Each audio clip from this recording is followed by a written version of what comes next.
Pride and Prejudice bab 14. Selama makan malam, Mr. Bennet hanya mengucapkan beberapa patah kata. Tetapi ketika para pelayan telah meninggalkan ruangan, dia berpikir bahwa waktu untuk berbincang-bincang dengan tamunya telah tiba. Dia memulainya dengan topik yang diduganya akan disambut dengan penuh semangat oleh tamunya, yaitu dengan mengatakan bahwa Mr. Collins tampaknya sangat beruntung dengan patronnya. Perhatian yang ditunjukkan oleh Lady Catherine de Bourgh terhadap keinginan dan kesejahteraannya sepertinya sangat besar. Mr. Bennet telah memilih topik yang tepat, sebab Mr. Collins selalu bersemangat saat membicarakan walinya.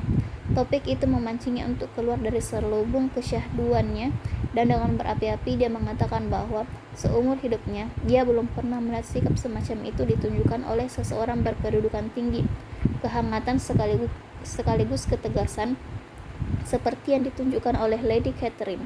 Lady Catherine telah dengan penuh perhatian mendengarkan khotbah yang disampaikan Mr. Collins di hadapannya dalam 2 kali kesempatan.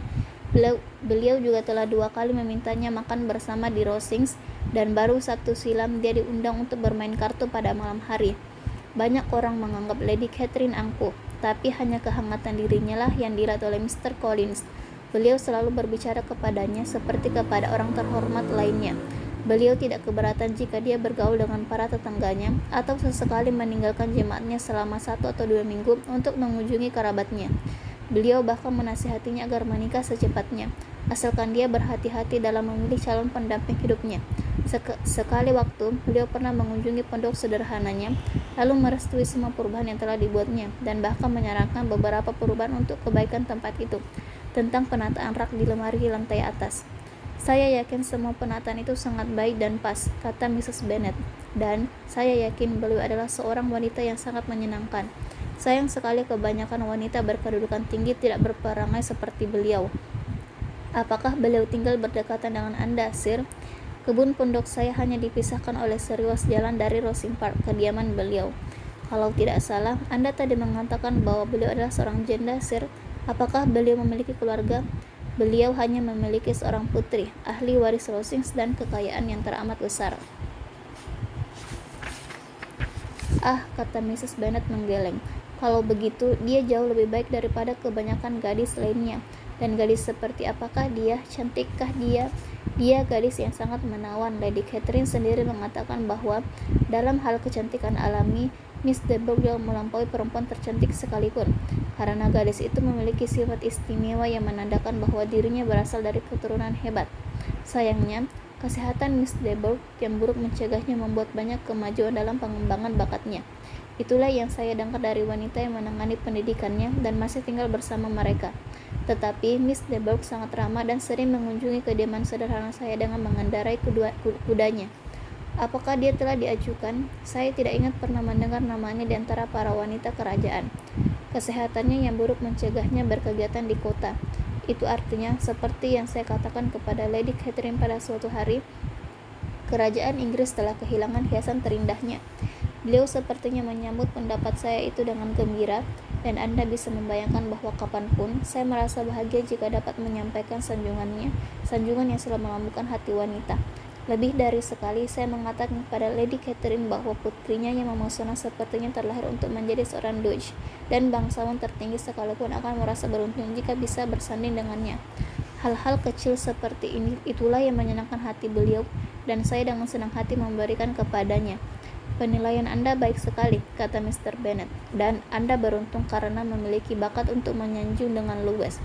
Bolehkah saya bertanya apakah keahlian menyenangkan ini Anda dapatkan begitu saja atau merupakan hasil dari pembelajaran?" "Itu tumbuh seiring dengan waktu, dan meskipun terkadang saya menghibur diri dengan mengatakan dan mereka pujian yang indah untuk kejadian-kejadian biasa, saya selalu mengungkapkannya setulus mungkin." Kecurigaan Mr. Bennet benar-benar terbukti. Sepupunya seaneh yang disangkanya, dan dia mendengarkan ocehannya dengan geli. Dia sebisa mungkin menahan ekspresi wajahnya dan, kecuali saat sesekali melirik Elizabeth, menikmati hiburan ini seorang diri.